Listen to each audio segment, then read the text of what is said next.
The Young and the Restless spoilers, Wednesday, full the 22nd of July, 2026.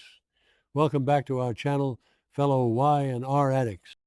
Today is a beautiful, dramatic day to dive deep into the absolute madness of Genoa City. Grab your coffee, your tea, or maybe something a little stronger, because the drama is off the charts and we need to unpack every single second of it together. Let's get right into it. I cannot believe they are actually doing this. I am sitting here staring at my screen, typing furiously in the middle of the night, completely losing my mind over what they are setting up between Kyle Abbott and Victoria Newman. Are you kidding me right now? Like, of all the people in Genoa City, of all the bizarre, twisted pairings the writers could have thrown at us, this is the one that has my jaw completely on the floor. But wait, I need to back up because my brain is just spinning with the implications.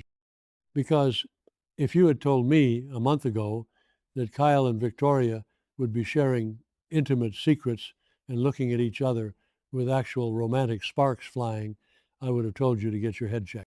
And yet, here we are. I know some people are loving this because of the sheer chaos it is going to cause. But personally, I am terrified and thrilled all at the same time. So let's really break this down. Victoria is lonely. We all know this. She has been mourning the anniversary of Cole Howard's death. She is feeling completely isolated, and she is not exactly jumping at the bit to reunite with Nate Hastings. And who happens to be right there in her orbit? Kyle Abbott. Kyle, who is currently drowning in his own family trauma because his dad was literally almost stabbed to death and his mom was kidnapped by a lunatic fake doctor. But the crazy part is how they are interacting.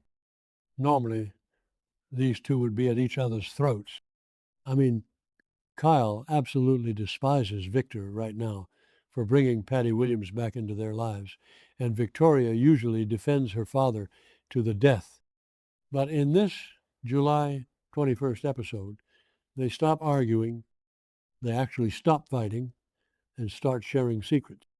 And this is where it gets so incredibly dangerous, because they aren't just making small talk at the athletic club.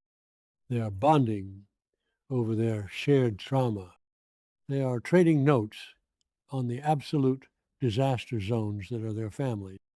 Am I the only one who sees the massive, catastrophic train wreck? Think about Victor's reaction. Victor hates the Abbotts. Victor despises Kyle.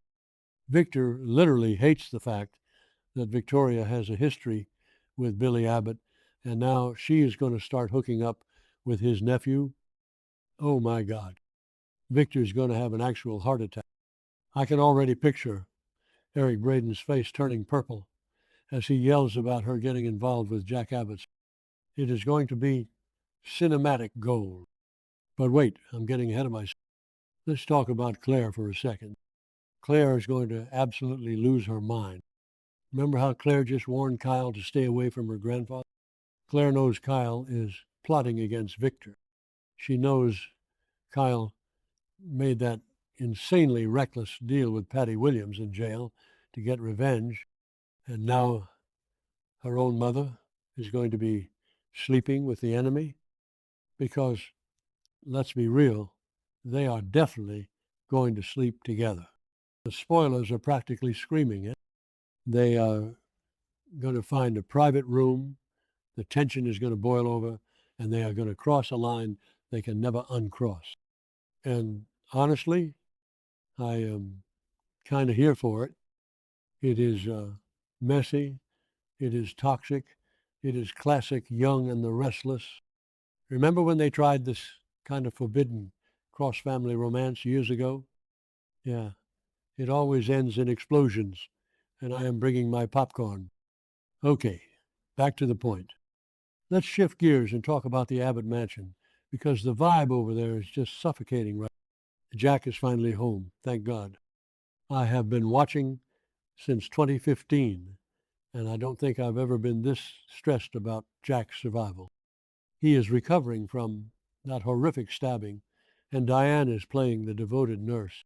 And I have to say I am really feeling for Diane right now. I know, Diane has done some terrible things in the past, and half the fandom still hates her, but you have to admit she has been through absolute hell lately, because she isn't just nursing Jack back to health. She is living in a state of constant, paralyzing paranoia. Dr. Lawrence Markham is still out there, this psychopathic monster who ambushed her, drugged her, and locked her in a padded cell for Patty Williams to play with, is just roaming free. How are they supposed to sleep at night? Every time a floorboard creaks in that giant mansion, Diane probably thinks Markham is coming to finish the job. And honestly, can you blame her? The guy is a ghost. And let's not forget the sheer scale of the terror Markham and Patty have unleashed. They didn't just hurt Jack and Diane. They kidnapped Abby and baby Dominic. They pushed Ashley to the absolute brink of a feral breakdown. I mean, when Ashley got that photo of Abby and Dominic in captivity, her scream chilled me to the bone. So the stakes here are not just some bad guy on the loose. The stakes are life and death for the entire Abbott family. Diane knows that as long as Markham is breathing free air, none of them are safe. So she is desperately trying to focus on Jack's recovery, trying to be the strong wife, but underneath it all, she is completely terrified. I feel like she is one jump scare away from a complete nervous breakdown. So what do? How do they find this guy? This brings me to the absolute most shocking, badass, and terrifying part of the entire week. Tracy Abbott. Can we please talk about Tracy? Literally standing up and cheering for her, but I'm also biting my nails down to the quick. Diane realizes that Markham's hideout was filled with books written by Alan Laurent. So Diane gets this wild idea to contact Alan's psychopath twin brother, Martin Laurent, to see if he knows anything. But Tracy's sweet, innocent, moral compass, Tracy steps in and says she will do it instead. I can't even process this. Tracy is going to willingly contact Martin Laurent, a known psychopath, a man who completely mind-gamed her, who pretended to be his own twin brother, who caused so much trauma, and Tracy is just going to walk right back into his twisted web because she thinks she is the only one he will actually confide in. This is the biggest risk anyone has taken all year. I mean, think about the psychology here. Martin is obsessed, he is dangerous, and he is completely unpredictable. If Tracy reaches out to him, she is putting a massive target on. But you know what? This is the new Tracy. We saw a glimpse of this a few weeks ago, and I am still not over it. Remember when she marched into that police station and literally dragged Patty Williams by the hair? Yes, Tracy Abbott got physical. She screamed in Patty's face and forced her to confess to stabbing Jack. So this isn't the old Tracy who just bakes cookies and writes novels. This is a woman who loves her brother more than her own life, and she is willing to go to the darkest, most dangerous places to protect her family. And I am just sitting here wondering, how is this going to play out? Is Martin going to actually help her? Or is he going to use this as an opportunity to trap her again? Because even if Martin knows where Markham is, why would he just hand over that information? He is going to want something in return. He is going to play games with her mind. He is going to manipulate her. Tracy is walking into a psychological minefield. and I am terrified that she is underestimating just how evil Martin truly is. But at the same time, I am so incredibly proud of her. She is taking charge. She is not waiting for the useless Genoa City Police Department to do their jobs. She is taking matters into her own hands. So you have Tracy playing a dangerous game of cat and mouse. You have Diane jumping at shadows while trying to keep Jack alive. And you have Kyle completely disillusioned with everything, finding solace in the arms of Victoria Newman. The entire Abbott family is just exploding in different directions. And honestly, it is the best television I have watched in months. But I have to ask, where is this all leading? Because if Kyle and Victoria actually cross that line, the fallout is going to destroy whatever fragile truce exists in town. Imagine Jack finding out that his son is sleeping with Victor's daughter right after Victor essentially allowed Patty Williams back into town to ruin their lives. Jack will lose his mind, and Victor might actually try to destroy Jabbo just out of pure spite. Wait, I am getting so worked up I am losing my train of thought. Okay, deep breath. The point is, the writers are weaving these storylines together in a way that feels so incredibly high stakes.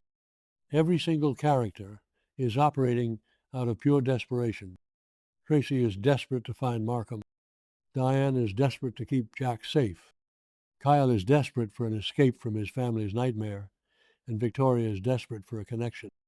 When people act out of desperation, they make massive, life-altering. I am just praying that Tracy doesn't become the next victim in all of this, because if Martin Loran gets his hands on her, or if Markham realizes she is hunting him, things are going to get bloody. We have already seen Jack nearly die. We have seen Abby and Dominic kidnapped. The Abbott family cannot take another casualty. But this is Y&R, and they love to rip our hearts out. I know some fans are